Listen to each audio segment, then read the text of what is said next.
নিজে হেরে গিয়েও অন্যকে জিতিয়ে আনন্দ দিয়েছি বারবার। অন্যর দোষ নিজের ঘাড়ে নিয়ে তাকে নির্দোষ বলেছি অনেকবার।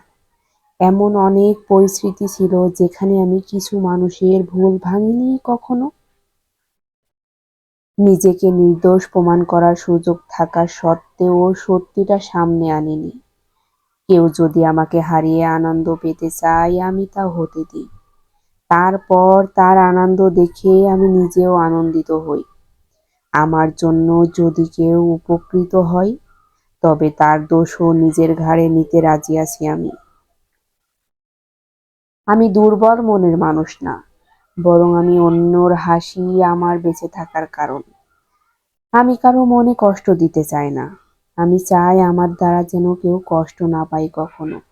কেননা আমি বিশ্বাস করি মনুষ্যত্বই মানুষের আসল পারফিউম, যার সুগন্ধি মৃত্যুর পরও থেকে যায় মানুষের কাছে।